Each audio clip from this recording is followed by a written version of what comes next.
ఆదికాండము 49వ అధ్యాయము. యాకోబు తన కుమారులను పిలిపించి ఇట్లనెను, మీరు కూడి రండి, అంత్యదినములలో మీకు సంభవింపబో సంగతులను మీకు తెలియజేసెదను. యాకోబు కుమారులారా, కూడివచ్చి ఆలకించుడి, మీ తండ్రి అయిన ఇశ్రాయేలు మాట వినుడి. రూబేను, నీవు నా పెద్ద కుమారుడువు, నా శక్తియు నా బలము యొక్క ప్రథమ ఫలమును, ఔన్నత్యాతిశయమును బలాతిశయమును నీవే. నీళ్లవలె చంచలుడువై నీవు అతిశయం పొందవు. నీ తండ్రి మంచం మీదకెక్కితివి, దానిని అపవిత్రం చేసితివి. అతడు నా మంచం మీదకెక్కెను. షిమ్యోను, లేవి అనువారు సహోదరులు, వారి ఖడ్గములు బలాత్కారపు ఆయుధములు. నా ప్రాణమా, వారి ఆలోచనల్లో చేరవద్దు. నా ఘనమా, వారి సంఘముతో కలుసుకొనవద్దు. వారు కోపం వచ్చి మనుషులను చంపిరి, తమ స్వేచ్ఛ చేత ఎద్దుల గుదికాలి నరములను తెగకొట్టిరి. వారి కోపము వేండ్రమైనది, వారి ఉగ్రతయు కఠినమైనది. అవి శపింపబడును. యాకోబులో వారిని విభజించెదను, ఇశ్రాయేలులో వారిని చెదరగొట్టెదను. యూదా, నీ సహోదరులు నిన్ను స్తుతించెదరు. నీ చెయ్యి నీ శత్రువుల మెడమీద ఉండును. నీ తండ్రి కుమారులు నీ ఎదుట సాగిలపడుదురు. యూదా కొదమసింహము, నా కుమారుడా, నీవు పట్టిన దాని తిని వచ్చితివి. సింహం వలన గర్జించు ఆడసింహం వలన అతడు కాళ్లు ముడుచుకొని పండుకొనెను. అతని లేపువాడెవడు? షిలోహు వచ్చు వరకు యూదా యొద్ద నుండి దండము తొలగదు, అతని కాళ్ల మధ్య నుండి రాజదండము తొలగదు. ప్రజలు అతనికి విధేయులై ఇందురు.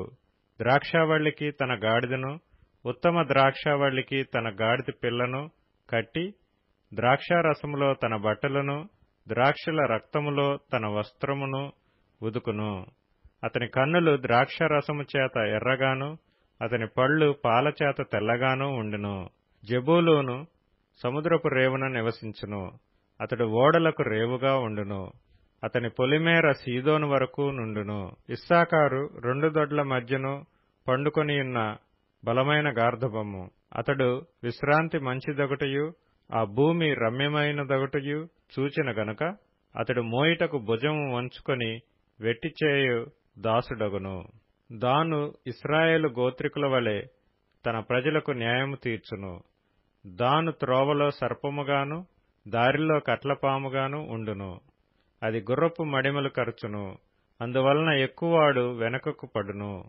యెహోవా, నీ రక్షణ కొరకు కనిపెట్టియున్నాను.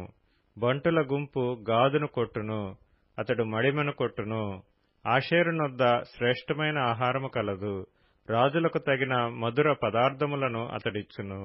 నఫ్తాలి విడువబడిన లేడి, అతడు ఇంపైన మాటలు పలుకును. యోసేపు ఫలించడి కొమ్మ, ఊట యొద్ద ఫలించడి కొమ్మ, దాని రెమ్మలు గోడ మీదకి ఎక్కి వ్యాపించును.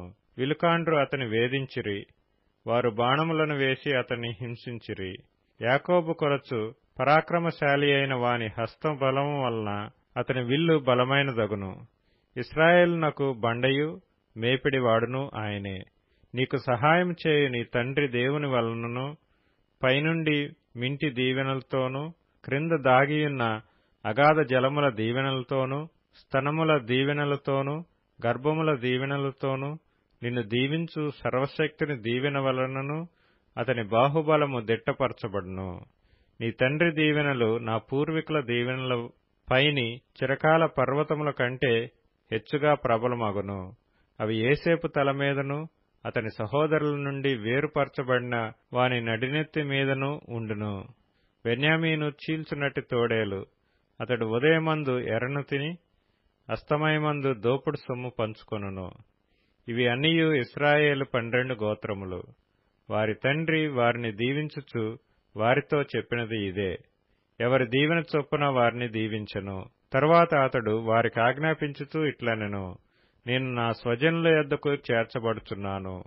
హిత్తీయుడైన ఎఫ్రోను భూమి యందున్న గుహలో నా తండ్రుల యొద్ద నన్ను పాతిపెట్టుడి.